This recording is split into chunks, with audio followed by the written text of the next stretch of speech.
Hello everyone. Very good morning to all of you. आज के दिन की शुरुआत करेंगे 16 अप्रैल 2023 के करंट अफेयर के साथ। हर एक क्वेश्चन इंपॉर्टेंट है, इसलिए पूरा वीडियो अंतिम तक ध्यान से देखिएगा। करंट अफेयर के डेली पीडीएफ जो होते हैं वो आप एग्जाम इंजन एप्लीकेशन से डाउनलोड कर सकते हो। इस पीडीएफ की खास बात यह है कि इसमें करंट अफेयर के साथ साथ स्टैटिक जीके का भी बहुत सारा डेटा होता है डेली बेसिस पर, तो आप इसे एग्जाम इंजन एप्लीकेशन से डाउनलोड करना ना भूला करिए। अब शुरू करते हैं आज के करंट अफेयर। लेकिन पहले बात कर लेते हैं कल के क्वेश्चन की। कल मेरा क्वेश्चन बहुत ही सिंपल था, क्योंकि एक तरीके से आंसर भी सामने ही लिखा हुआ था हिंदी में।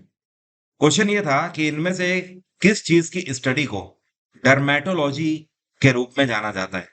तो डर्मेटोलॉजी बोलते हैं स्टडी ऑफ स्किन को। दरअसल डर्मे का मतलब ही होता है स्किन। आप लोगों ने एक पाउडर पहले आता था, उसका नाम सुना होगा, डर्मीकूल। तो जो डर्मीकूल पाउडर है उसका मतलब ही यही है। डर्मी का मतलब है स्किन, त्वचा के लिए, और कूल त्वचा को कूल करने वाला पाउडर। तो आप ऐसे भी आइडिया लगा सकते थे। वेल, सभी ने सही आंसर किया है। और ट्री की जो स्टडी होती है इसको क्या बोलते हैं? इसको बोलते हैं डेंड्रोलॉजी। क्या बोलते हैं? डेंड्रोलॉजी। और कैंसर की स्टडी को क्या बोलते हैं? ऑन्कोलॉजी।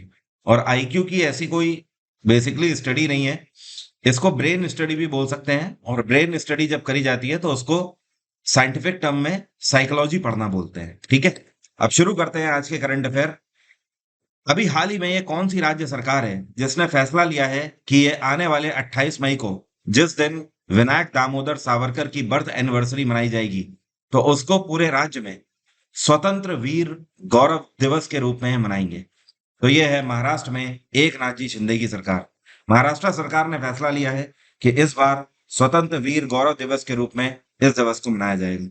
विनायक दामोदर सावरकर का जन्म जो है ये 1883 में हुआ था, 1883 में, 28 मई को। इनके द्वारा कौन सी पार्टी की स्थापना करी गई है? तो ध्यान रखिएगा, इन्होंने हिंदू महासभा की स्थापना करी थी। किसकी?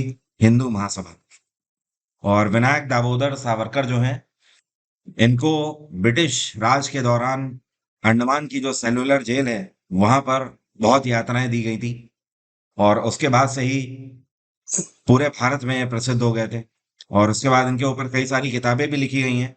इनके ऊपर बहुत सारी एक तरीके से विचारधाराएं भी लिखी हैं कई सारे राइटर्स ने। क्या आप मुझे कमेंट बॉक्स में लिखकर बता सकते हो विनायक दामोदर सावरकर ने एक और किस पार्टी का गठन किया है? अगर आपको पता है तो कमेंट बॉक्स में लिखकर बताइए। ध्यान रखिएगा, हिंदू महासभा के अलावा आपको बताना है।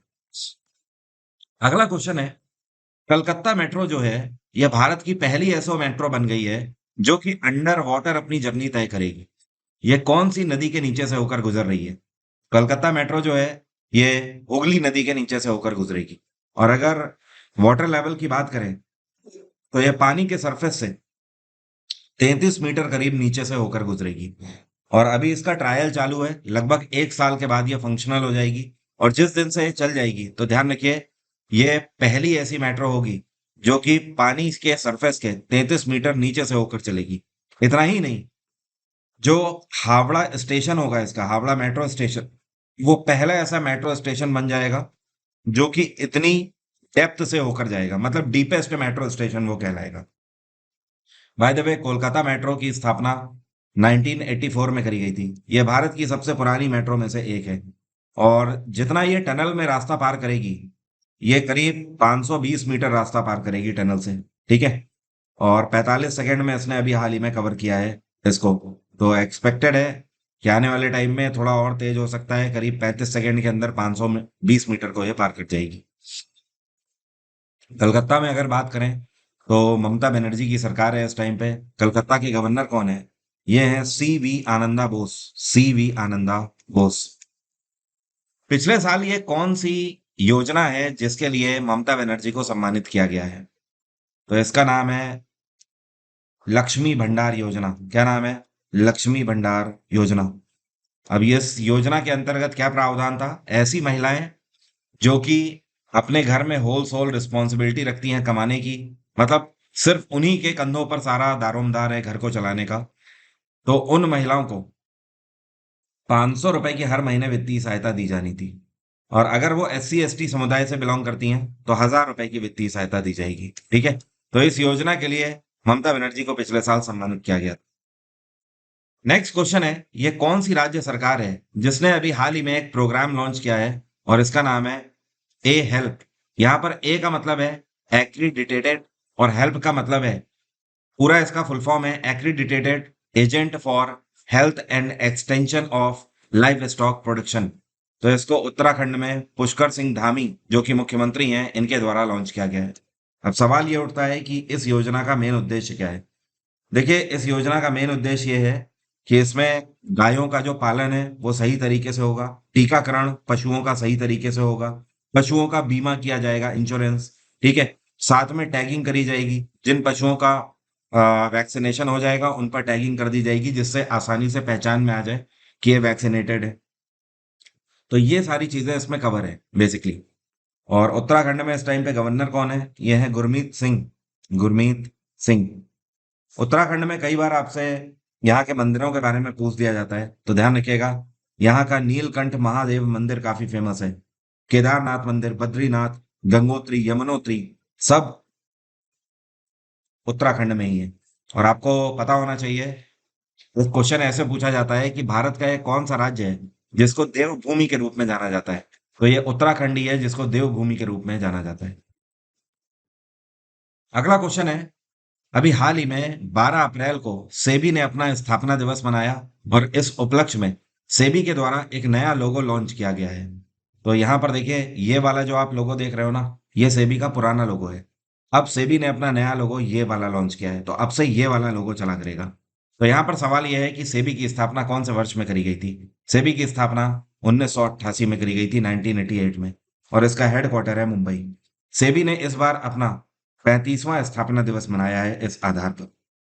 और सेबी भारत के अंदर जितना भी स्टॉक मार्केट या शेयर मार्केट है उसके लिए मानकों को बनाने का काम करता है। मतलब एक क्वेश्चन ऐसे आपसे पूछा जाता है कि भारत के शेयर मार्केट को मॉनिटर और कंट्रोल करने का काम कौन सी संस्था करती है? तो आंसर क्या होगा? SEBI, securities and exchange board of India. और सेबी के अभी इस टाइम पे चेयरपर्सन कौन है? माधवीपुरी बुश। पिछले ही साल इनको अपॉइंट किया गया है और ये सेबी की पहली महिला अध्यक्ष है, या फिर आप बोल सकते हो पहली महिला चेयरपर्सन है। क्या आप बता सकते हो सेबी की स्थापना कौन सी कमेटी के तहत करी गई थी? इसकी स्थापना उदय कोटक कमेटी के तहत करी गई थी। उदय कोटक, जी हाँ, ये कोटक बैंक जो है ना, उसी के चेयरपर्सन है। अगला क्वेश्चन है, ये पहला ऐसा कंट्री कौन सा बन गया है पूरे दुनिया में जिसने ऑक्सफोर्ड यूनिवर्सिटी के बनाए हुए मलेरिया वैक्सीन को मंजूरी दे दी है? और ये एक ऐसा वैक्सीन है जो कि 3 साल से कम उम्र के बच्चों को लगाया जाएगा। तो दुनिया में पहला ऐसा देश बन गया है अफ्रीकन कंट्री घाना। और ऐसा पहली बार हुआ है कि इतना इंपॉर्टेंट वैक्सीन कोई अफ्रीकन नेशन मंजूरी जिसको दे रहा हो। अदरवाइज ज्यादातर ये देखा जाता है कि जितने भी इंपॉर्टेंट वैक्सीन है उनको रिच कंट्रीज ही सबसे पहले, या यूरोपियन कंट्रीज ही सबसे पहले परमिशन देते हैं।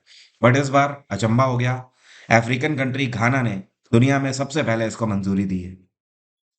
आपको पता है हर साल मलेरिया की वजह से कितनी मौतें हो जाती हैं? हर साल 60 लाख मौतें हो जाती हैं पूरे विश्व में, और जिसमें से ज्यादातर रेशियो अफ्रीका का है। अफ्रीका में सबसे ज्यादा मौतें होती हैं मलेरिया से, जिसकी वजह से आप देख सकते हो घाना ने इसको अप्रूवल दिया है। एंड घाना की कैपिटल क्या है? इसको बोलते हैं अक्र। क्या बोलते हैं? अक्र। जिम्बाब्वे की कैपिटल हरारे। श्रीलंका की कैपिटल जयवर्धने कोट्टे और कोलंबो। और सूडान की कैपिटल खुर्तुम। क्या बोलते हैं इसको? खुर्तुम। इस टाइम पर घाना में सरकार किसकी चल रही है? यहाँ के राष्ट्रपति है नाना अकुफो ओद्दो। यहाँ पर मैं लिख देता हूँ, नाना अकुफो ओद्दो। अगला क्वेश्चन है, ये कौन सा बैंक है जिसने अभी हाल ही में export import bank of Korea के साथ master interbank credit agreement pact sign किया है और जिसकी लाइन ऑफ क्रेडिट $300 मिलियन है? तो यह है भारत का एचडीएफसी बैंक। अब सवाल ये उठता है कि एचडीएफसी बैंक ने export import bank of Korea के साथ ये पैक्ट क्यों साइन किया है? देखिए, इसका सीधा प्रभाव पड़ेगा एचडीएफसी की बैंकिंग को और बढ़ाने में, और साथ में export import bank of Korea जो है उसका जो पॉलिसीज हैं, उसके जो कस्टमर्स हैं, उनको भी सीधा इसका फायदा मिलेगा। मतलब आप ये समझ लो कि जो export import bank of Korea है वो एक तरीके से एचडीएफसी बैंक को ये लाइन ऑफ क्रेडिट दे रहा है $300 मिलियन की। और एचडीएफसी बैंक कोरियन रीजन के लिए अलग से योजनाएं लॉन्च करेंगे। और एचडीएफसी बैंक के कस्टमर्स पूरे वर्ल्ड वाइड हैं, तो उनको तो फायदा मिलेगा ही मिलेगा। एचडीएफसी बैंक की स्थापना 1994 में करी गई थी। हेडक्वार्टर है इसका मुंबई, और इसके चेयरपर्सन है शशिधर जगदीशन। अभी एक बार फिर से इनको चेयरपर्सन के रूप में अपॉइंट किया गया है। और अगर export import bank of Korea की बात करें, तो इसकी स्थापना 1976 में करी गई थी। ये एचडीएफसी से भी काफी पुराना बैंक है। इसका हेडक्वार्टर है साउथ कोरिया की कैपिटल सियोल, और इस टाइम पे इसके चेयरपर्सन है ही सुंग योन। यहां पर मैं लिख देता हूं, ही सुंग योन।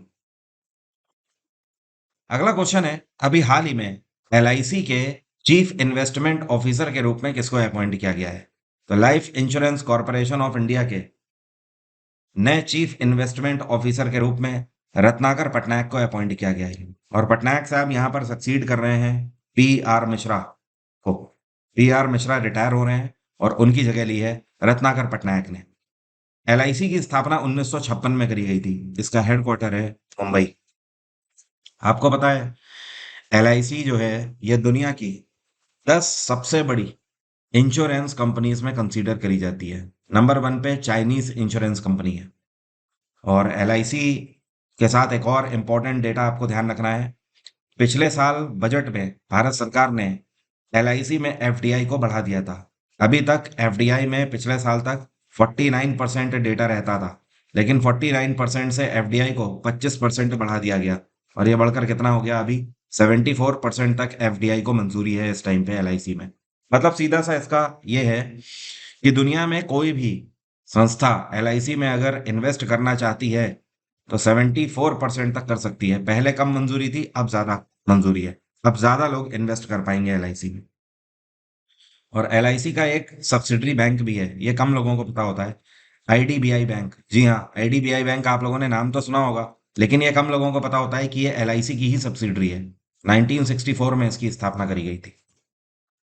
नेक्स्ट क्वेश्चन है, कजाकिस्तान में एशियन रेसलिंग चैंपियनशिप 2023 की चल रही है।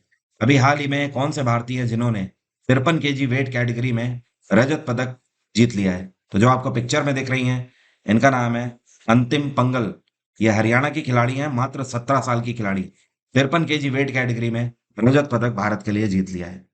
अगर अभी तक की मेडल टैली की बात करें, तो आपको ध्यान होगा कल के वीडियो में मैंने आपको बताया था, एक खिलाड़ी है भारत की निशा दाहिया। निशा दाहिया, इन्होंने 68 केजी वेट कैटेगरी में सिल्वर जीता है। तो निशा दाहिया हो गई और अंतिम पंगल हो गई, इन दोनों ने अभी तक सिल्वर जीता है इसमें। और अभी तक भारत की तरफ से 5 लोग ब्रोंज भी जीत चुके हैं। कौन कौन? एक तो हो गई प्रिया मलिक, इनके बारे में भी कल मैंने आपको बताया था। इसके अलावा मनीषा ने अभी तक जीत लिया है। मनीषा के अलावा सोनम मलिक हो गई, प्रिया मलिक, सोनम मलिक, और एक और है अंशु मलिक। अंशु मलिक, और एक हो गई मनीषा। टोटल 4 ये हो गई। और एक है रितिका हुड्डा। रितिका हुड्डा। तो टोटल ये 5 खिलाड़ी हैं भारतीय जिन्होंने अभी तक इस चैंपियनशिप में ब्रोंज जीत लिए हैं, और 2 हमारे ऐसे खिलाड़ी हैं जिन्होंने रजत पदक जीत लिए हैं। अभी तक किसी ने गोल्ड नहीं जीता है। अगला क्वेश्चन है, अभी हाल ही में 13वें मैनेजिंग इंडिया अवार्ड सेरेमनी में business leader of the decade award से किसको सम्मानित किया गया है? तो इस बार business leader of the decade से सम्मानित किए गए हैं कुमार मंगलम बिरला। बिजनेस के क्षेत्र में उत्कृष्ट कार्य करने के लिए इनको इस प्रेस्टिजियस अवार्ड से सम्मानित किया गया है। और इसी अवार्ड सेरेमनी में ध्यान रखिएगा, MNC in India of the year कौन सी कंपनी को दिया गया है अवार्ड? एबीबी इंडिया को। किसको? ABB India. इसके अलावा JRD Tata corporate leadership award किसको दिया गया है? ये टाटा स्टील के चेयरपर्सन है इस टाइम पे, टीवी नरेंद्रन, इनको दिया गया है। पीडीएफ में आपको सारी चीजें मिल जाएंगी, टेंशन मत लीजिए। अभी हाल ही में अंबेडकर जयंती मनाई गई। हम सभी को पता है 14 अप्रैल को अंबेडकर जयंती मनाई जाती है। तो इस बार कौन सी जयंती मनाई गई? तो बी आर अम्बेडकर, इनका जन्म 1891 में हुआ था, 1891। और तब से अभी तक अगर आप देखो तो कौन सा ईयर चल रहा है? 2023। तो आप खुद ही देख लीजिए, 3 में से 1 गया 2, और इधर हो गया 12। ठीक है, तो इस बार 132वीं बर्थ एनिवर्सरी मनाई गई डॉक्टर बी आर अम्बेडकर की। और बी आर अम्बेडकर ने अपने अंतिम दिनों में अक्टूबर 1956 में बौद्ध धर्म भी अपनाया था। ठीक है, और उसके बाद अक्टूबर 1956 में इन्होंने बौद्ध धर्म अपनाया, और ये मान लीजिए 6 दिसंबर 1956 में इनका निधन हो गया था। और बी आर अम्बेडकर ने आर्टिकल 32 को संविधान की आत्मा बोला गया है, जिसको कॉन्स्टिट्यूशनल रेमेडी के नाम से जाना जाता है। इन्हीं को फादर ऑफ इंडियन कॉन्स्टिट्यूशन भी बोला जाता है। और ये भारत के पहले लॉ मिनिस्टर भी थे। नेक्स्ट क्वेश्चन है, वर्ल्ड चागास डिसीज डे कौन से दिन मनाया जाता है? तो चागास डिसीज डे हर साल मनाया जाता है 14 अप्रैल को। और ये इस वजह से मनाया जाता है 14 अप्रैल को कि पहली बार सन 1990 में चागास का केस देखने को मिला था। और ये चागास एक ऐसी डिसीज है जो कि इस कीड़े के काटने से हो जाती है। इस कीड़े को आपने बरसात के मौसम में कई बार देखा होगा। वैसे घबराने की जरूरत नहीं है, एशियन रीजन में चागास डिसीज बहुत कम है, लेकिन ये यूरोपियन कंट्रीज में और अमेरिकन रीजन में बहुत ज्यादा है डिसीज। और ये जो कीड़ा है, इसको जो इसका नाम है वो चागास नहीं है, यहाँ पर इसको चागास बोल देते हैं। वैसे जो इसका मूल नाम है, साइंटिफिक नेम है, इसको बोलते हैं ट्राइपैनोसोमा। क्या बोलते हैं? ट्राइपैनोसोमा। तो अमेरिका में इसको ट्राइपैनोसोमा डिसीज ही कहा जाता है। कई जगह पर इसको साइलेंट डिसीज भी कहा जाता है, कई जगह पर साइलेंस्ड डिसीज भी कहा जाता है। ठीक है, एक बार अगर ये कीड़ा काट लेता है और अगर आपने प्रॉपर ट्रीटमेंट नहीं किया है, तो उस केस में कई बार आप ये समझ लीजिए कि सिम्टम्स ऐसे हो जाते हैं कि पहले वॉमिटिंग होती है, फिर लगातार फीवर होता रहता है, और उसके बाद हार्ट की भी प्रॉब्लम हो सकती है, और डाइजेस्टिव इश्यूज भी हो जाते हैं कई बार। और कई सारे केसेस ऐसे देखे गए हैं जिसमें मौत भी हो जाती है। इस बार इसकी थीम रही time to integrate Chagas disease into primary health care. अगला क्वेश्चन है, solar energy corporation of India को अभी हाल ही में सरकार की तरफ से कौन सी कैटेगरी का स्टेटस दिया गया है? तो भारत सरकार ने solar energy corporation of India को स्टेटस दिया है मिनी रत्न कैटेगरी फर्स्ट का। ठीक है, and solar energy corporation of India की स्थापना साल 2011 में करी गई थी। इसका हेडक्वार्टर है नई दिल्ली, और इस टाइम पे इसके मैनेजिंग डायरेक्टर हैं सुमन शर्मा। क्या नाम है? सुमन शर्मा।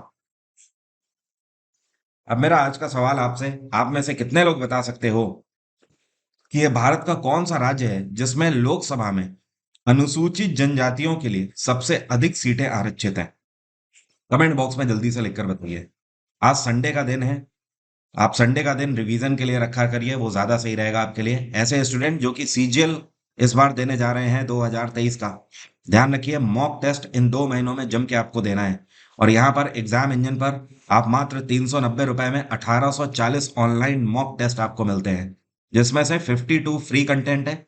जरूरी नहीं है कि आप डायरेक्ट जाके ले लीजिए, आप पहले फ्री कंटेंट में मॉक टेस्ट जाकर देख लीजिए। आपको बिल्कुल वही इंटरफेस मिलेगा, सारी चीजें वही मिलेंगी। इस टेस्ट की खास बात यह है कि इसको आप फुल लेंथ मॉक भी दे सकते हो, सब्जेक्ट वाइज भी दे सकते हो, टॉपिक वाइज भी और एग्जाम वाइज भी। ये मॉक टेस्ट मैंने टेक्स्ट बुक के साथ मिलकर लॉन्च किया हुआ है। इसकी खास बात यह है कि इसमें जो आपको जीएस वाले क्वेश्चन मिलेंगे, वो सारे मेरे द्वारा मेरे अनुभव के थ्रू ही सेट किए गए हैं। बाकी पॉलिटी का रिकॉर्डेड बैच आप ले सकते हैं, करंट अफेयर का ईयरली सब्सक्रिप्शन आप ले सकते हो मात्र 201 रुपए में। मंथली आपको पता ही है 50 रुपए की मैगजीन है, जिसमें फायदा पूरे साल की मैगजीन में लेने में ही है। बाकी जीएस जीके का फुल बैच ये जो चल रहा है, इसकी लाइव क्लासेस भी स्टार्ट हो चुकी हैं कल से। Thank you so much, have a nice day, take care, bye bye, आपका दिन मंगलमय हो।